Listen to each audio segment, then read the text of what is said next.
கிறிஸ்துவில் பிரியமான சகோதர சகோதரிகளே, வருகின்ற 17ஆம் தேதி வியாழக்கிழமை மாலை 6:15 மணிக்கு நாம் இயேசு ஆண்டவருடைய இறுதி ராவுணவு திருப்பலியை கொண்டாட இருக்கின்றோம். அந்த திருவிருந்திலே பங்கு கொள்ள நாங்கள் உங்களை அழைக்கின்றோம். அன்பார்ந்தவர்களே, அன்றைய நாளிலே முப்பெரும் விழாவாக நாம் கொண்டாடுவோம்.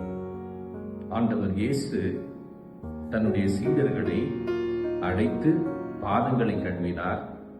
ஆண்டவர் இயேசு அன்றைக்கு ஒரு கட்டளை தருகின்றார், அன்பின் கட்டளை. அன்றைய நாளிலே குருவானவர்களுக்கு மகிழ்ச்சியான நாள், குருத்துவத்தை ஏற்படுத்திய நாள்.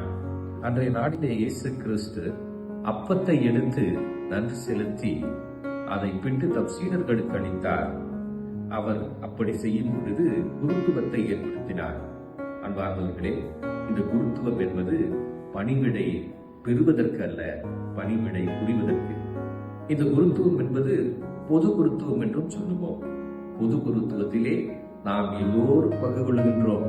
நாம் பணிவிடை செய்வதற்காக பிறந்தவர்கள். வீட்டிலே கணவர் மனைவிக்கும், மனைவி கணவருக்கும் பணிவிடை செய்து வாழ்ந்தால் அதுதான் ஆண்டவருடைய அன்பான கட்டளை.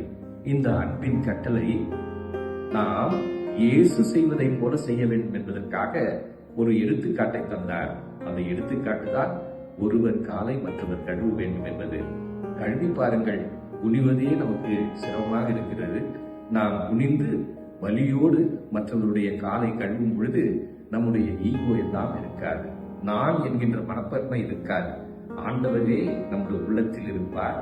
அதுதான் கினோசிஸ் என்று இன்றைய இறையியல் சொல்கின்றது. நம்மையே நாம் வெறுமையாக்கி பிறரிடம் கொண்டு வாழ இந்த திருப்பலியிலே பங்கு பெறுவோம். இது சவால் நிறைந்த ஒரு பலி.